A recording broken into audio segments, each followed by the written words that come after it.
Up next, we take a look at women's basketball's bright future, the dynasty of KSC swimming and diving, and a look at this weekend's schedule. All of that and more on this episode of Inside Owl Athletics.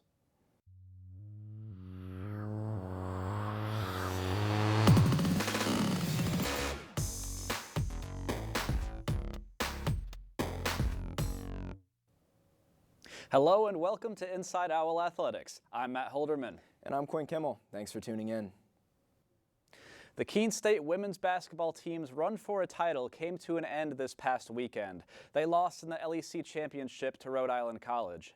Inside Owl Athletics caught up with some members of the team this week to talk about next season and why they could be even better in the coming years.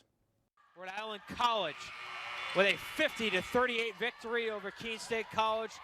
The Anchor Women are the 2020-21 Little East Conference Tournament champions. That was the scene at the Murray Center in Providence, Rhode Island last Saturday as the Owls women's basketball team fell just a few baskets short of winning their first LEC championship since 2017. Despite coming up short of the championship, the women's basketball team is still hard at work right in the gym behind me as they're already preparing for a run at the championship next season. And lucky for them, some of the best players they had this season will still be around for quite some time. In fact, 11 out of the 15 players on the team this year were either freshmen or sophomores, and the team thinks that bodes well for their future.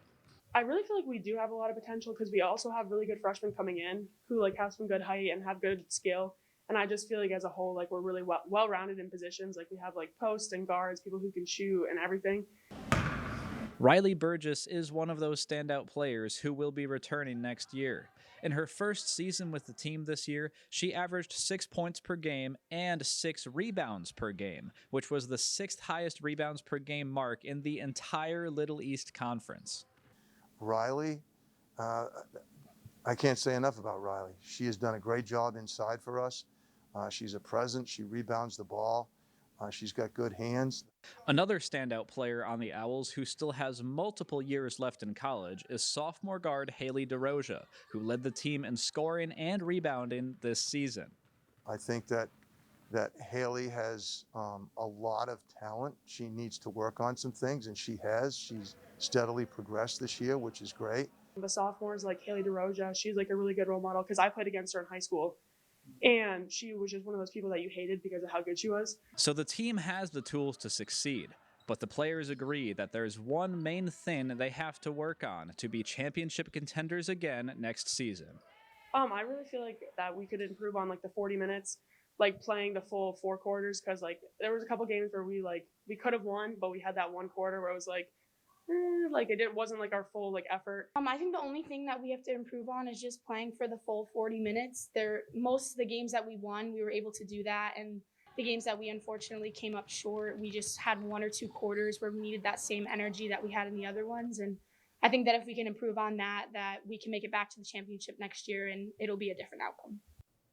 Although the team is done with conference play for the year, they still have some non-conference games coming up on their schedule. Keene State's swim team has built a dominant dynasty over the past 2 decades. Inside Owl Athletics' Joe Fletcher gives us an inside look on what it was like to overcome this odd season and what's next for the future. Keene State's swim team has one quality that stands out from the rest of their competition: a hunger to win. With 14 straight conference championships under the Owls' belt, there's no debate that this program is a Division III dynasty. Coach Woolridge has done a great job with keeping that dynasty mentality alive every season. You got to kind of attack it new every year. The competition looks different every year. Just put in the work and be focused and know that everything will be worth it in the end. I think that's kind of the important mindset to have. That winning environment Woolridge brings inspires his swimmers. It motivates his freshman Owls to compete for something bigger than themselves. I think also just knowing you're going to a school that has a really good and strong swim program, it kind of puts you in that mindset that you just want to continue that. In a season that was full of uncertainty, it can be very tough to continue to grow and get better. Maybe the biggest challenge is just everything that's gone on with you this year and how nothing is normal and trying to do what we do kind of with everything that's going on. Coach made sure that his swimmers didn't lose precious time to work hard. Definitely Chris, like keeping us in the game and pushing us and just keeping it exciting. And I mean, he definitely knows when to be tough on us and when to yell at us and stuff when it's necessary, but we all love him, so. Woolridge is not stressing about the future. Coach is confident in his young swimmers to step up and fill those leadership roles. Oh, I feel really good. Obviously, seniors graduate every year, and we're going to miss this year's seniors quite a bit.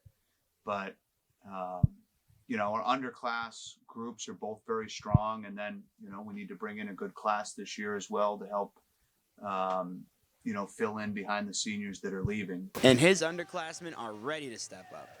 The seniors leaving next season can leave confident knowing that they left a big impact on the young team. The captains always just do a great job. Like we have all of our group chats and like our team meetings and stuff, and they're just great role models for us. So I think it's almost natural to take their role on the team. Even with 4 seniors leaving the helm, there's no denying that KSC swimming is still going to be thriving. I'm Joe Fletcher, Inside Owl Athletics. Both women's and men's swim teams will be competing in their final meet this Saturday at Eastern Connecticut. Now it's time to take a look at your Owl Athletes of the Week. The first honor goes to women's basketball player Haley DeRosa. DeRosa came up big for the Owls once again in the championship game, scoring 12 points, grabbing 9 rebounds, and dishing out 4 assists. Her season averages of 11.5 points per game and 7.3 rebounds per game are the highest numbers on the team. And the second Owl Athlete of the Week is our very own Quint Kimmel. Quint dominated in the pool versus Plymouth State, finishing first place in the 100-yard, 200-yard, and 500-yard freestyles. Not to mention, he also dominates in the IOA studio. Congratulations to our Athletes of the Week. Lots of action coming up this weekend, both in the pool and out on court. Women's basketball hits the road on Saturday for the first of a 2-game set against Norwich. Tip-off for that is at noon. Both swimming and diving teams are in action. The men start at 11 a.m. at Eastern Connecticut State. Senior ceremonies for the Warriors split up the 2 meets, with the women projected to start around 2 p.m. And Norwich comes to Keene to finish that 2-game set. Tip-off at Spalding Gym is at 1 p.m. For scores, stats, and more, check out KeenOwls.com. Again, that's KeenOwls.com. That's all for this week's show. For all of us here at Inside Owl Athletics, I'm Matt Holderman. And I'm Quinn Kimmel. Thanks for watching.